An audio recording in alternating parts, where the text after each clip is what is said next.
sudden it was obvious he was afraid of the storm. But he looked out and he saw that his brother had come to get him, and his brother and he were walking down the lane. His brother had a light. That's the thought behind the picture on the front of walking our loved one home. Because what I found out is sometimes people don't necessarily want a lot of information. Sometimes what they want is they just want somebody to walk them home. Somebody to just be here. Someone to just help them. And I think the beautiful story of this, and the story where we can follow Jesus' example, is the great grief that Jesus suffered in the garden. Now, when you look in the garden, you'll see it's called the press. See, the garden is called the press. The garden, the olive garden, is called the place where the grapes were grown and the crushed. So Jesus went to the press, and it means he went to a place where there was a tremendous amount of pressure on him.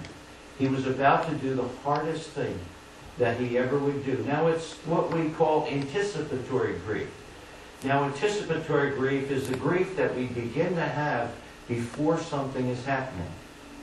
So if we're ministering to our loved ones, whether we truly are planning it or not, or think it's going to happen, we will start grieving before our loved ones pass.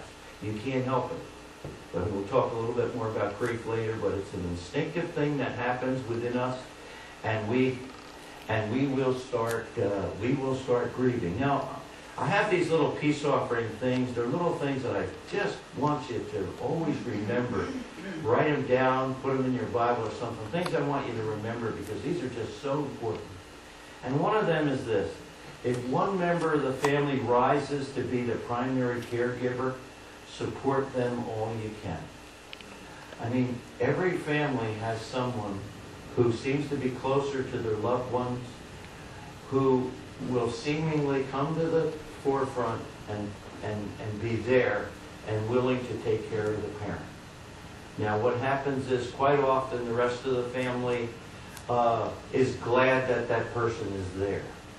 But sometimes that person can be the loneliest person in the world, because sometimes the rest of the family just say, okay, good, I'm glad she's doing it, because now we don't have to do it.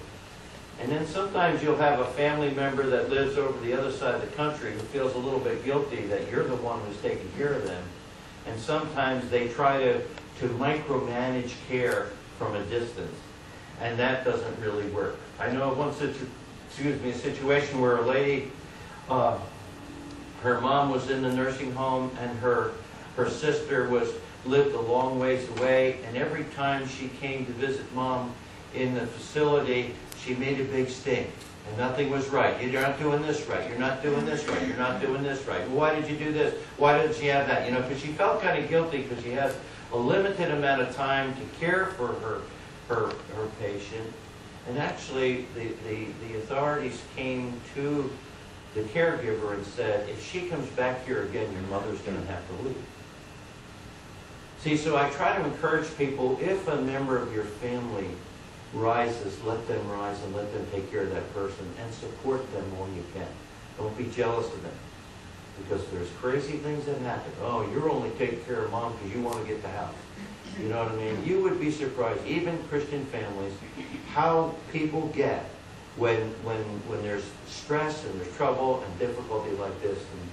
And you know what I mean, because you've all seen that within families. It's just terrible sometimes what happens within the family.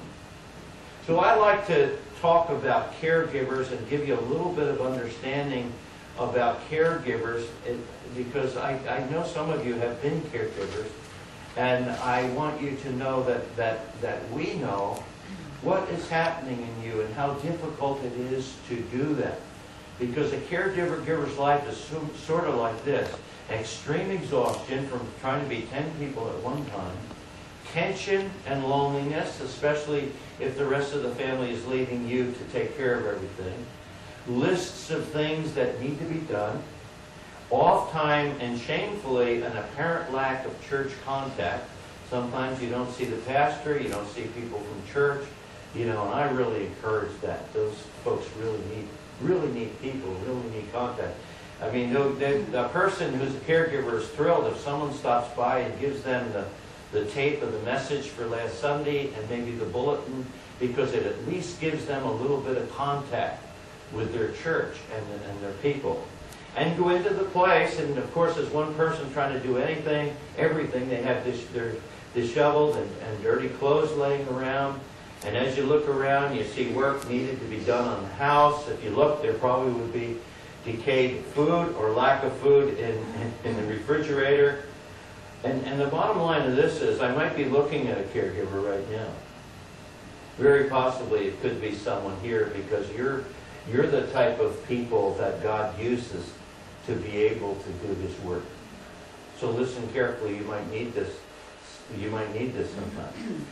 And for those who will be attending to caregivers, you have to realize that the caregiver is grieving too, because they're watching that person. And one of the hardest things to do is to watch a loved one failing in your sight from day to day. And oftentimes people don't see it. And also, without choice, they and you will begin to grieve as both of you look ahead to the loss that's in your future. That's anticipatory grief. And that happens. And sometimes you'll feel guilty for it. You know, and sometimes you think, wow, don't I have faith? Or what's wrong with me that I'm not there to take care of my loved one? So that will definitely happen. Now, what do we hope to achieve in looking at these things? Well, hopefully we'll understand how we ought to respond to those who are grieving, and learn how we can grow through our own losses. See, the bottom line is, I think with information and with love and with prayer, I think that a situation where one of our loved ones passes can be actually a good experience for the family. It can be good or it can be bad. I mean, we've done family and memorial services where some of the people who were less religious thought it was terrible because everybody was happy and everybody was joyous. Well, it is a joyous time when a person goes home to be with the Lord. It's sure we're grieving over the physical loss of the person, but we're rejoicing over the fact that we had them and they made an effect on our lives and we love them. See, so how we respond to these things has something to do with how we'll be able to grieve after it's all finished. And when we'll all have various losses of our own. And you'd be surprised sometimes the things that affect you, the losses that affect you. I know over in Australia and in the Philippines too, they looked at me like I was crazy because what I said was one of the heaviest losses I had in my life was my dog, my little dog. You know, and they said, that's crazy. In the Philippines, says we eat our dogs. You know, they don't understand where we come from and don't understand why. Well, because the losses that hurt us the most are the losses that we had the greatest relationship with. That little dog that I had, I'd come home and I'd sit down in a chair and he would jump up in my lap and he'd lick my hand. Incidentally, a dog licking your hand is the closest definition toward worship that there is. And that little dog would look up into your face and say, I don't care what kind of day you had, I love you, and I'm here. Come on, hug me, scratch me. You know what I mean? And it just did something to you because it was a relationship that you had with them. Now those within your family and even your pets that you're that close to, you're going to find, you'll be surprised at yourself with how you react to them. And I can remember when we buried that little dog, I can remember standing out there crying like a baby with my daughter, you know, because I was losing something that was very, very important to me. And when we need to help our children to recover, and very rarely have ever heard anything about helping children recover. When we look to those when we lose those who are unborn or very young, we'll talk about that. And when we face a suicide loss, ask yourself, what would you do if you were facing someone who committed suicide within your life? What is your understanding? We'll look at that later. Something we should know. And certainly when we're caregivers ourselves. Well, What can we learn? Well, we learn that grief affects every area of our lives, so we don't get upset